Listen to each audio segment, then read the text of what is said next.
विश्वास से आगे बढ़ कि उन दानों का सामना करे जो कि हमसे बड़े और सामर्थी हैं।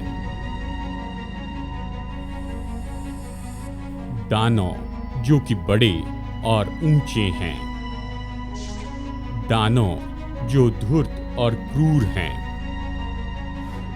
लेकिन हम युद्ध से न भागे, विजय के लिए दौड़े, क्योंकि हमारे परमेश्वर हमारे आगे भस्म करने वाली आग के रूप में चलते हैं, ताकि हम डर के दानों से लड़े, कि निराशा के दानों को नाश कर दे, अकेलेपन से आजाद हो जाएं, चिंता पर जय पाए, खुद को दोष भावना से सुरक्षित रखें, परीक्षा के दानों को वश में कर ले, क्रोध पर हमला करे, जब संदेह में दबाता है तो उसे निहत्ता कर दे और असफलता को हराकर आजादी पाए। हमारे परमेश्वर उन दानों को मारेंगे और उन्हें हमारे सामने झुका देंगे।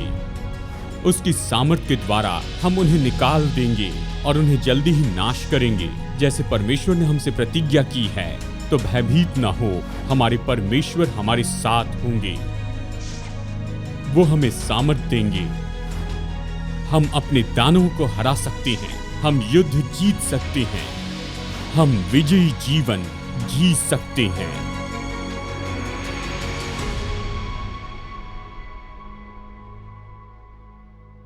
असफलता तो हर एक की जिंदगी का भाग है, चाहे हम इसे न जाने और यहां तक इसे स्वीकार करने को तैयार न हो। 1998 में यूनाइटेड टेक्नोलॉजी कॉरपोरेशन ने वॉल स्ट्रीट जर्नल में एक छोटा आर्टिकल लिखा, हमें हमारी असफलता याद दिलाना। इस लेख में लिखा, तुम कई बार असफल हुए, शायद तुम्हें ये याद नहीं। पहली बार चलने की कोशिश करने में आप असफल रहे, पहली बार तैरने की कोशिश करते समय आप डूबने वाले थे, पहली बार बैट घुमाई थी तो क्या बॉल को मार पाए थे। हैवी हिटर्स जिन्होंने ज्यादा होम रन बनाए हैं, कई बार बॉल स्ट्राइक नहीं कर पाते हैं। RH मेसी 7 बार असफल रहे न्यूयॉर्क का रिकॉर्ड बनाने के पहले। बेव रूट 1330 बार चूक गए इसके पहले कि वो 714 होम रन्स बना सके। आर्टिकल में लिखा था, असफलता की चिंता मत कीजिए, उन चूके हुए मौकों की परवाह कीजिए जहां आपने कोशिश भी नहीं की। जब भी कोई कोशिश करने के लिए ठान लेता है, जब भी कोई व्यक्ति जीवन में निर्णय लेता है कि वो फर्क लाएगा, वो कोशिश करते जाएगा और गलतियां तो करेगा ही। तो सबसे पहले हमें सबसे महत्वपूर्ण काम करना है कि असफलता की वास्तविकता का सामना करना है। मैं चाहता हूं कि आप अपनी बाइबल में देखिए 2 कुरिन्थियों अध्याय 4 वचन 7 में, और ध्यान दीजिए कि पौलुस कुरिन्थियों को लिखते हुए ये कहता है कि बाइबल में असफलता क्या है। वो कहता है, हमारे पास वो धन मिट्टी के बर्तनों में रखा है। इसका मतलब क्या है? इसका मतलब सुसमाचार का खजाना और सेवकाई का खजाना ये तो हमें दिया गया है, लेकिन परमेश्वर ने मिट्टी के बर्तन में मनुष्य के देह में ये दिया है। मिट्टी के बर्तन का यही तो अर्थ होता है। परमेश्वर ने भरोसा रखा अपने सबसे बहुमूल्य सुसमाचार के लिए सबसे कमजोर मिट्टी के बर्तन पर, जिसे मानवीय देह कहते हैं। और फिर पौलुस इसी संदर्भ में आगे हमें याद दिलाते जाता है कि इस मानवीय देह में अक्सर हम असफल होते हैं, हम खुद को बड़े दबाव में देखते हैं। वो इसे बताने के लिए खास शब्दों का उपयोग करता है, कहता है, हम चारों ओर से क्लेश तो भोगते हैं पर संकट में नहीं पड़ते, सताए तो जाते हैं पर त्यागे नहीं जाते हैं, गिराए जाते पर नष्ट नहीं होते। हम यीशु की मृत्यु को अपनी देह में हर समय लिए फिरते हैं, इस तरह से कहता है। पौलुस ये कह रहा है, ये सच है कि हम तो मनुष्य हैं, हम अपने जीवन में हार और निराशा को महसूस करते, कई बार असफलता का अनुभव करते हैं। यदि किसी और तरह से कुछ होता तो हम तो पूरी तरह से सिद्ध होते, हम तो मानव नहीं रहते, परमेश्वर हो जाते। लेकिन हमारे मानवीय स्वभाव के कारण असफलता तो हमारे बीच में आती ही है। याकूब अच्छे से बताता है, जब उसने याकूब अध्याय 3 वचन 2 में लिखा, वो कहता है, इसलिए कि हम सब बहुत बार चूक जाते हैं, और सब लोग कहते हैं आमेन। हम ये जानते हैं हम कई बार गलती करते हैं, लड़खड़ा जाते हैं। अगर पिछले हफ्ते की बात सोचे तो आप अपनी सूची बना सकते हैं और मैं अपनी सूची बना सकता हूँ। अपनी किताब the incomplete book of failures में स्टीफन फाइल्स कुछ असफलता के वाक्य यहाँ पर बताते हैं और ऐसे असफल लोगों के जीवन के बारे में बताते हैं जिनके लिए हमने सुना है।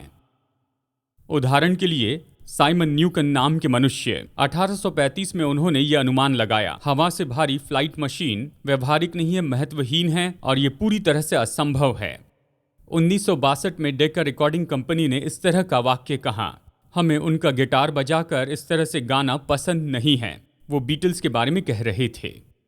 इवेंस लंबार्डी से एक एक्सपर्ट ने कहा कि इनके पास फुटबॉल का ज्ञान कम है और प्रेरणा की इनमें कमी है।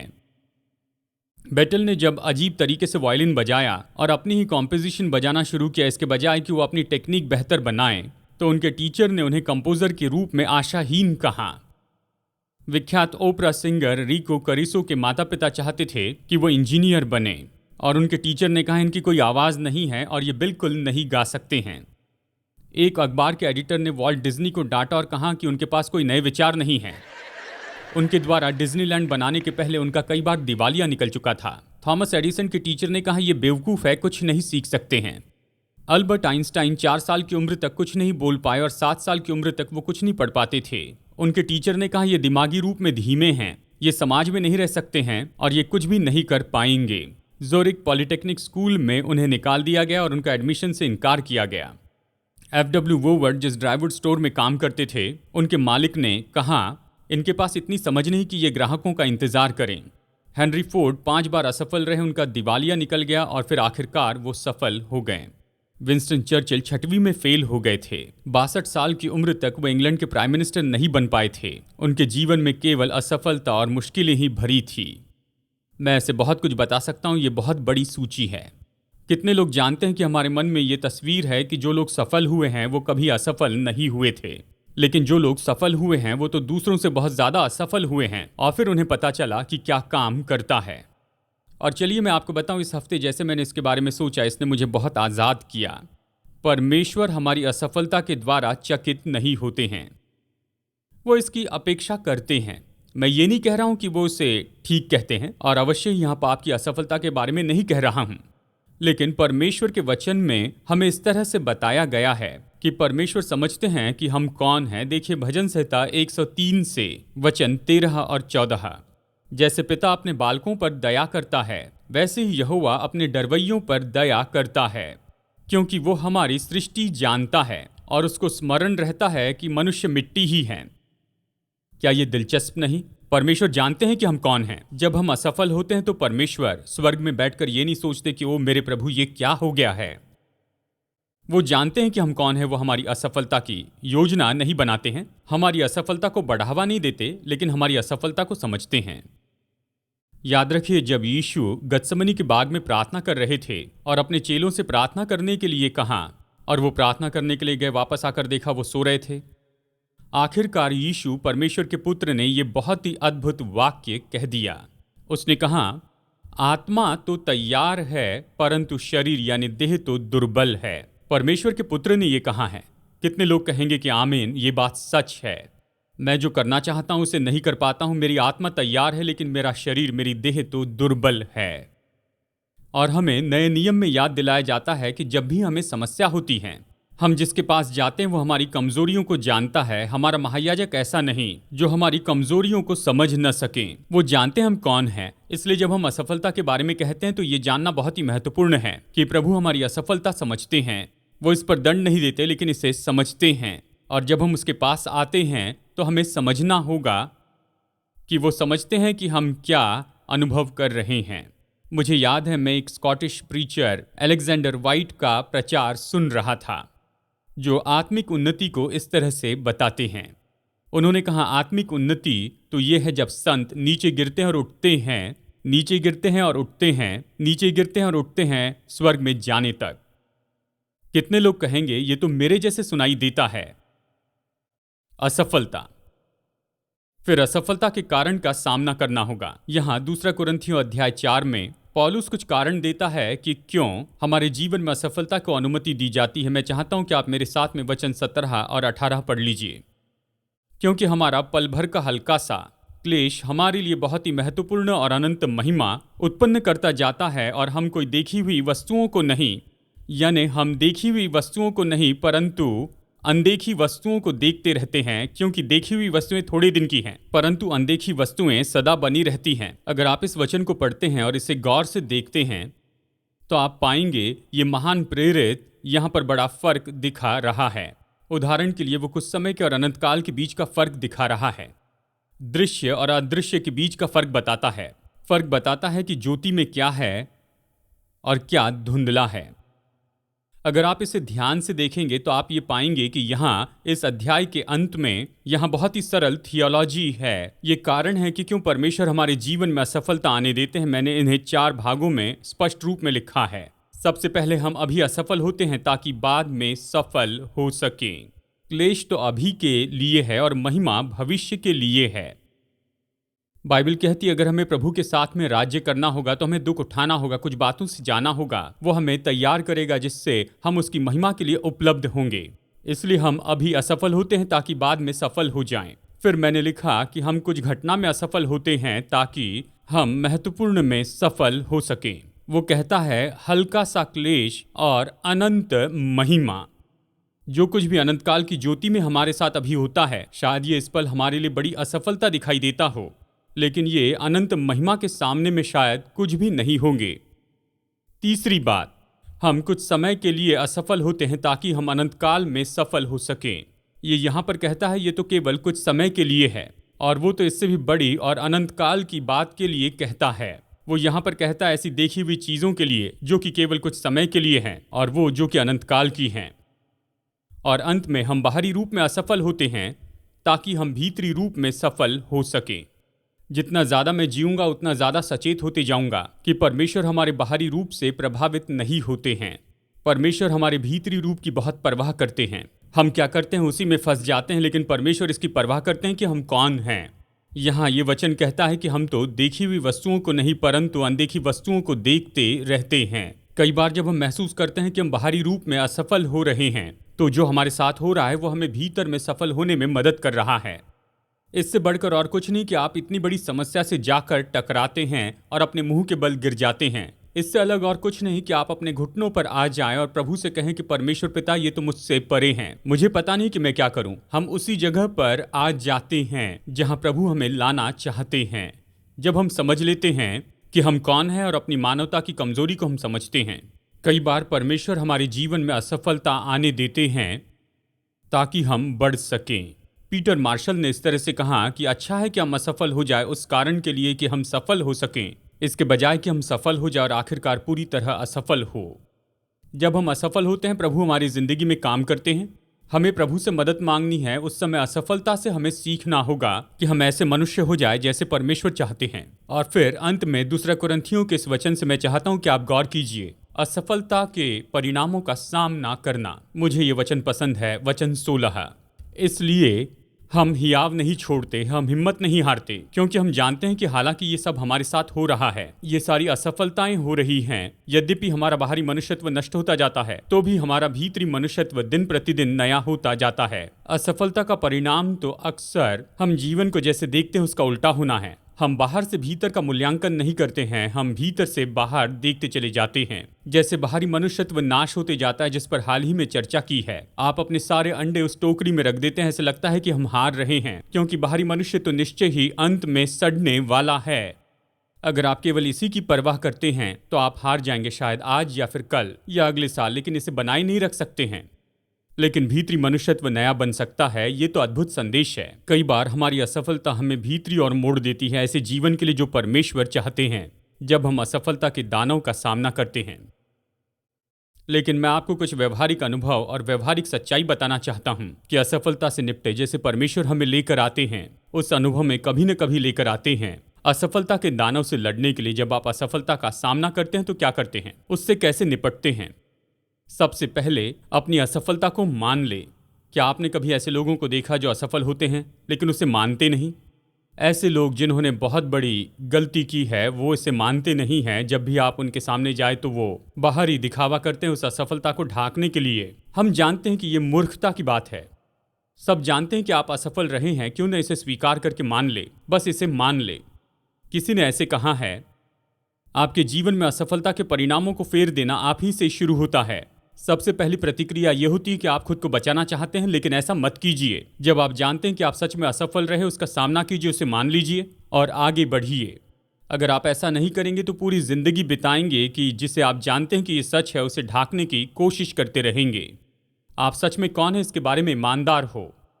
इसके पहले कि हम आगे बढ़े, मैं आपको याद दिला दूं जिसे हमें इस संदेश में यहाँ पर रखना ज़रूरी है। सारी असफलता पाप नहीं है। कई बार हम तो असफल हो जाते हैं, यह हमारी मानवता का भाग है। जब यूसुफ को मिस्र में बेचा गया तो क्या वो असफल रहा? जब अय्यूब से उसका सारा परिवार और सब कुछ छीन लिया गया तो क्या अय्यूब ने पाप किया? क्या यीशु ने तब पाप किया जब उसके ऊपर में कांटों का मुकुट रखा गया था? असफलता पाप नहीं है। कई बार असफलता परमेश्वर की अनुमति से आती है कि जो वो चाहते हैं वैसे हमें बनाएं। इब्रानियों अध्याय 11 से हमने यहाँ पर बहुत से लोगों के व्यक्तिगत जीवन को देखा है और वो सब मुझे प्रोत्साहित करने वाले हैं। और इन सब में केवल विश्वास की ही समानता नहीं, लेकिन इन सब में उनकी मानवता और उनकी असफलता की भी समानता पाई जाती है। मूसा और उसका क्रोध, क्या आपको याद है? नूह और उसका मतवाला हो जाना। ये बड़ी सूची है ऐसे लोगों की जिनमें महान विश्वास था, लेकिन साथ में ये याद दिलाता है कि वो मनुष्य थे और असफल हुए थे। यदि हम मनुष्य हैं तो असफल होंगे। परमेश्वर का वचन जो सिखाता है ये उसका भाग है। अपनी असफलता को मानने के बाद में अगला काम हमें करना है कि परमेश्वर की क्षमा को स्वीकार करना है। यदि हमारी असफलता पाप है तो उस पर जय पाने का एक ही तरीका है कि हम क्षमा पाएं।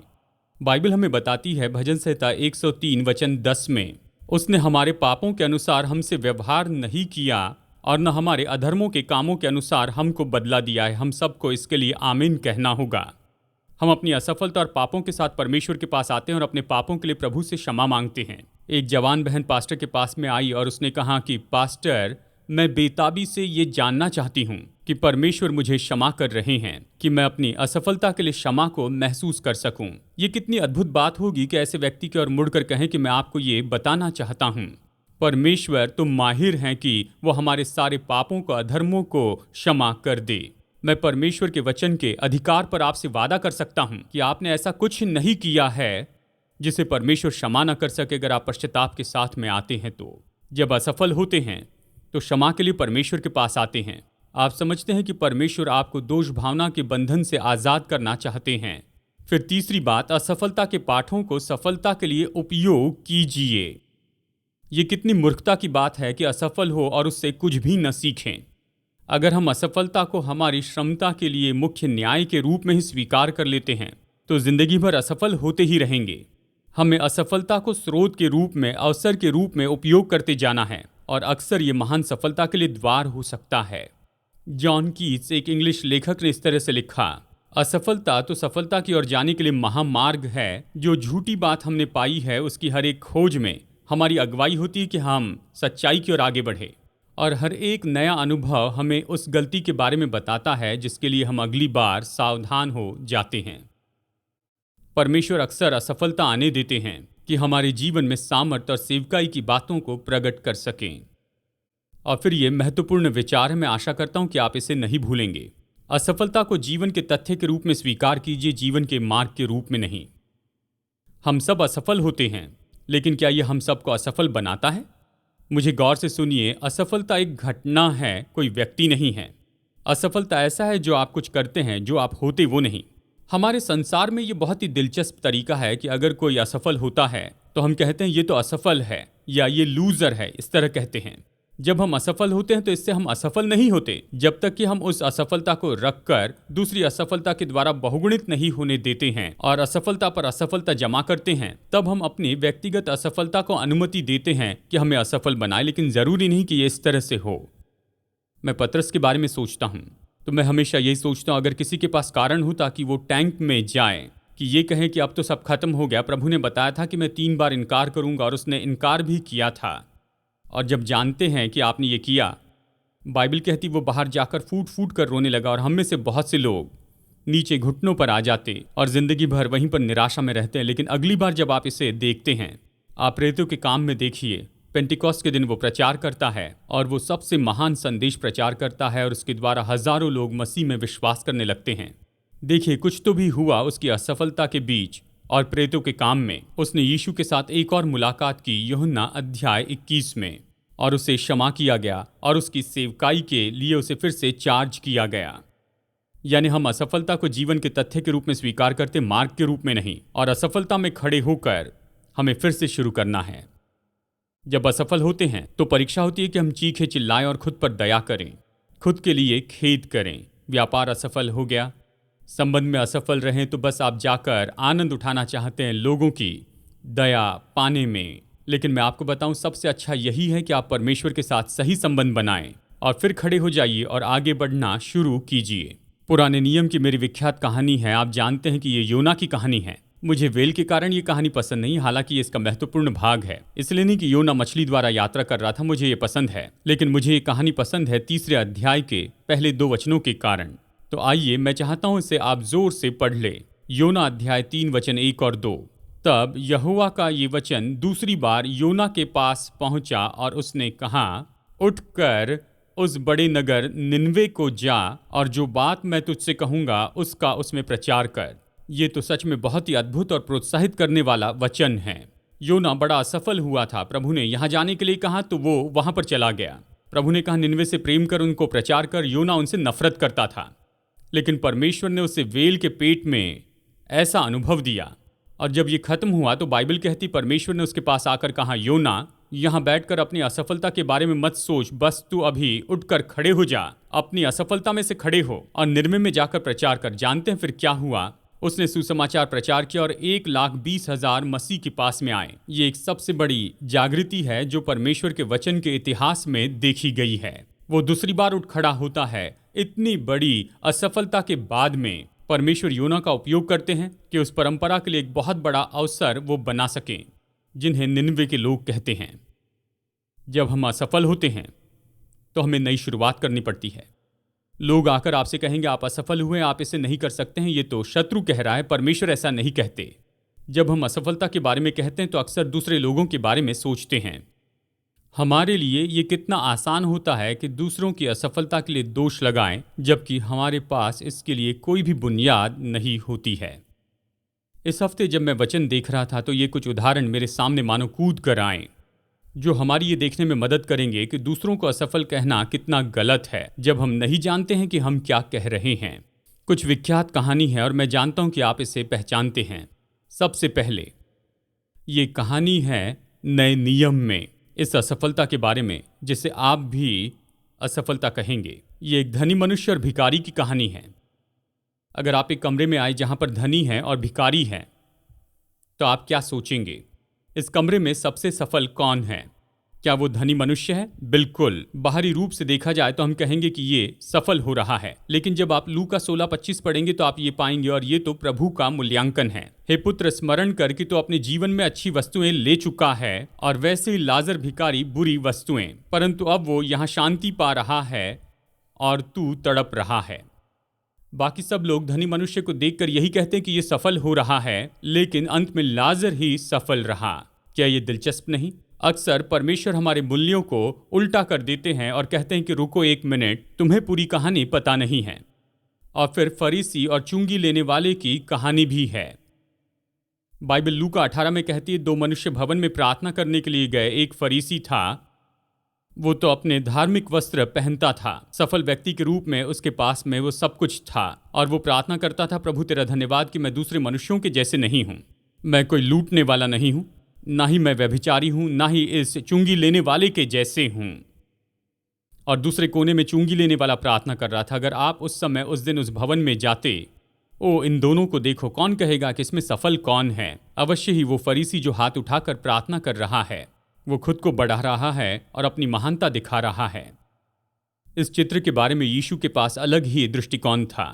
यीशु ने कहा चुंगी लेने वाले के बारे में कहते हुए, मैं तुमसे कहता हूं कि वो दूसरा नहीं परंतु यही मनुष्य धर्मी ठहराया जाकर अपने घर गया। क्योंकि जो कोई अपने आप को बड़ा बनाएगा वो छोटा किया जाएगा, और जो अपने आप को छोटा बनाएगा वो बड़ा किया जाएगा।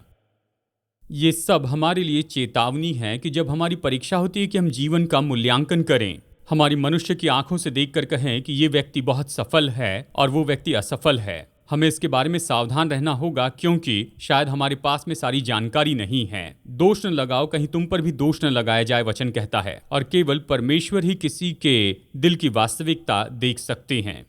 उदाहरण के लिए हमारी सभा में एक ऐसे व्यक्ति हैं जो शायद बहुत ही गरीबी में रहते होंगे, लेकिन हर रात पूरे परिवार के साथ में वो प्रार्थना करते हैं, परिवार को वो उत्साहित करते हैं, परमेश्वर के लिए जीते हैं। कई बार वो प्रमोशन को मना कर देते हैं क्योंकि परिवार की जिम्मेदारी को निभा नहीं पाते हैं, और वो धार्मिकता में जीवन जीते हैं। और शायद शहर के दूसरे कोने में इसी उम्र का व्यक्ति है जिसका ऐसा ही परिवार हो, जो लाखों में तनख्वाह कमाता है, पूरा समाज उसे पहचानता है, उसकी जिंदगी के हर भाग में सफल दिखता है। बाहरी रूप में हम कहेंगे कि वो व्यक्ति तो बहुत सफल है और ये गरीब असफल है, लेकिन परमेश्वर सब कुछ बिल्कुल अलग दृष्टिकोण से देखते हैं। अगर आप उस दिन वहां पर होते और वहां खड़े होते शहर के बाहर और देखते कि क्या हो रहा है और क्या क्या हो रहा है, तो शायद आप ये कहते हैं कि ये सबसे बड़ी असफलता ही मानी जाती है कि ऐसा व्यक्ति जिसे इतने लोग पसंद करते हैं और इतने अधिकार से ये बोलता है, और शायद इसने कुछ चमत्कार भी कर दिखाए होंगे, लोगों को ये विश्वास करने लगाता है कि वही आने वाला मसीहा है।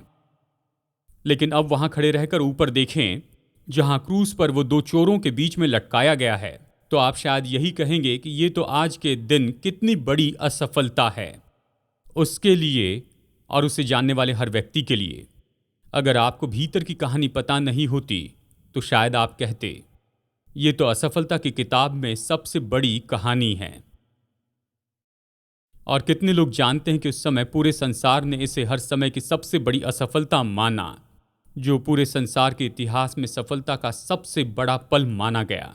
क्योंकि हम में से हर एक व्यक्ति जो परमेश्वर को जानता है और समझता है कि पापों की क्षमा का मतलब क्या होता है, तो हम उसी पल के बारे में कहते हैं, उसी क्रूस के बारे में। वो पल जो कि सभी के लिए असफल दिखाई दे रहा था, और हम जानते हैं कि सबसे बड़ी विजय जो प्राप्त की गई है पूरे मानवता के इतिहास में, तो वो उसी दिन पाई गई है, उस कलवरी पर, जब यीशु दो चोर के बीच में और आकाश और पृथ्वी के बीच लटकाए गए और आपके और मेरे पापों के लिए उसने दाम चुकाया। हम ये जानते हैं, और फिर 3 दिनों के बाद में यह हमारे लिए साबित करके दिखाता है, क्योंकि कब्र में रखे जाने के बाद वो मृत्यु पर जय पाकर जी उठते हैं, कि ये साबित करके दिखाएं कि उसने अपने बारे में जो कहा था वो सच में सही है। और इसलिए हम उस पर विश्वास करते हैं, उस पर भरोसा करते हैं। हम जानते हैं कि उसने क्रूस पर जो भी किया है, जबकि ये सब के लिए असफलता दिखाई दिया, लेकिन हमारे लिए सफलता है जो उस पर भरोसा करते हैं। अगर आज तक आपने इसे नहीं किया है, मसीह पर भरोसा नहीं किया है, तो कीजिए, क्योंकि सफलता वहीं से शुरू होती है। आज मेरे साथ टर्निंग पॉइंट में जुड़ने के लिए धन्यवाद। जितना ज्यादा हम वचन का अध्ययन करेंगे, उतना ज्यादा हम समझेंगे कि हमारे प्रेमी परमेश्वर हम में से हर एक के साथ में व्यक्तिगत संबंध रखना चाहते हैं। अगर आप उसके साथ में संबंध को शुरू करना चाहते हैं, तो पहला कदम है अपने पापों से पश्चाताप करें और प्रभु यीशु मसीह को अपना उद्धारकर्ता और प्रभु होने के लिए कहिए। जब आप ये निर्णय लेते हैं कि परमेश्वर का मुफ्त का उद्धार का वरदान पाएंगे, तो मसीह यीशु में नई सृष्टि बनकर परमेश्वर के साथ की आपकी यात्रा शुरू होती है।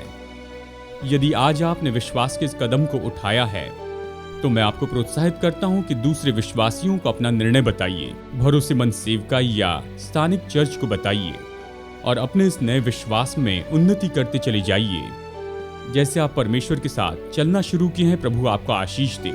मैं अगली बार आपसे मुलाकात करने की आशा करता हूँ, यहीं पर टर्निंग पॉइंट में।